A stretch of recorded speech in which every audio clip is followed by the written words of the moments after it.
What's going on, guys? Car Review Guys here. My name is AJ and we are back with the 2023 Toyota Crown, and this one in particular is the limited. If you haven't already seen the review, that link will be down below. This is going to be 5 things to love and 5 things to improve.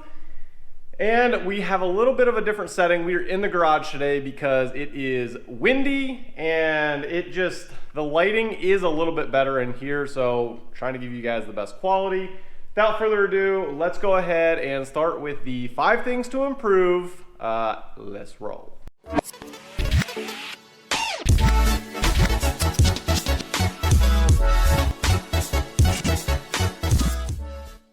Number 1 on the 5 things to improve, that is on the exterior, and that is the wheel arches. I would love to have an optional color match. Black, I mean, it's okay. Obviously, it's just like a plasticky black. It's not painted, but nonetheless, I wish that was optional. You guys know many manufacturers and vehicles get this ding. If you guys are not new to my channel, it's pretty basic, but nonetheless, I just think it takes these more top level vehicles just up another level, because to me, that always just looks a little bit on the cheap side for how nice this vehicle looks. Number 2 on the list is the rear view mirror.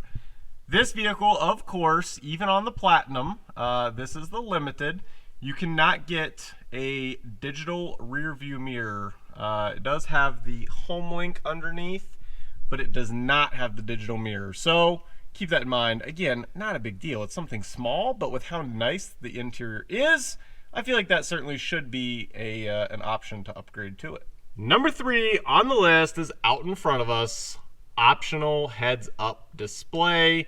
Unfortunately, not an option on this vehicle. So again, I don't think that should be standard. I mean, even on the Platinum, I don't know if that should be standard. I think, you know, just a little $400 or $500 upgrade type deal. Again, it just adds to a premium feel. It's a nice feature. And many other vehicles have it that are even lower than this, so maybe we'll see it on the next year model, and that's the point of this video. Hopefully, we'll see this integrated in upcoming years. Number 4 on the list is the interior. Now, while I love the design and it does look nice, the critique comes in, if you will, on the Platinum trim. This is the limited. You can only get one color, and that is black. However, on this trim, the limited, there are 3 color options, including one of them being a light color called macadamia.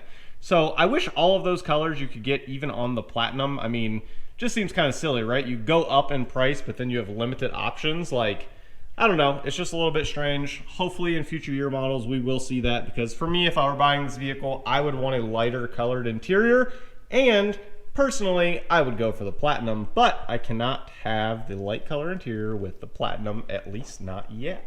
Number 5 on the list is here in the rear. We have the trunk, and it is a unique design, but if we come back here, the button is right there. It's actually on this flat panel, which is definitely interesting because you have press it and then you lift it up. And where the improvement would come in is simply having a power trunk. It does not have that option. Again, I don't see that needing to be standard, but having the option to upgrade would be nice, because a power trunk, I mean, let's face it, if anyone watching this video has had it, it is super useful. So maybe in a future year model, we will find out. Listen, it's time to move on to the cinematic, and then we got to roll into the 5 things to love, because there's plenty to love about this beautiful sedan.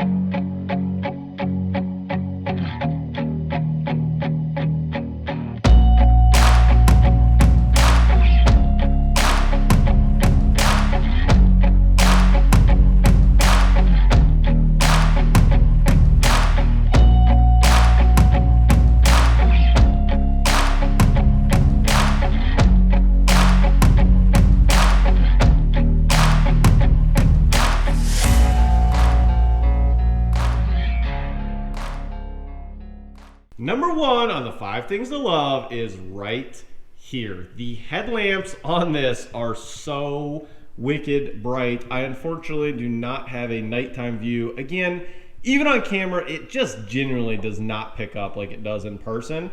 But I figured right here against the garage door would kind of give you just a little idea as to how crazy bright these things are.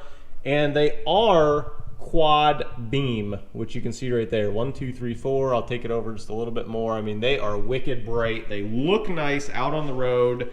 I actually parked it just out in front of me just so I could look at it. And I mean, it looks really aggressive. I mean, honestly, just by the headlight design, you would not expect a sedan, I'm just saying, by the headlights. So there's multiple reasons for those. Not only does it help the new safety 3.0 system in this, but obviously it's nice just to have really bright headlights so that way you can see well, especially if you live out in the country.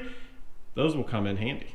Number 2 is the interior design. Everything about the design I really like, from the panoramic roof up top. Moving down, you have just such soft seats. Like, I think you can even see how well they cush in there. Just the attention to detail. You've got the piping. I mean, everything about the interior is just a good flow. I love the digital display. You have the nice 12-inch screen up there. You've got the memory seating over here. Just the whole layout and the way that they did it is really, really nice. And they even gave it the old Lexus touch with the dual opening center console. Love that.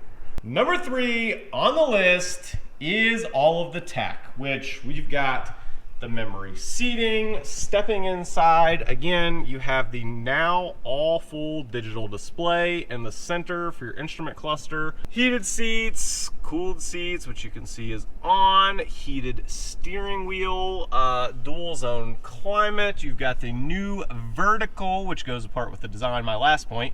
Wireless charger. You've got the 360 camera. Everything about it is, there's just a lot of tech, and I love having all of the tech. And then plus, obviously, you have lane centering, the new 3.0 system, wireless Android and Apple CarPlay. A lot of tech, so it of course had to make my list.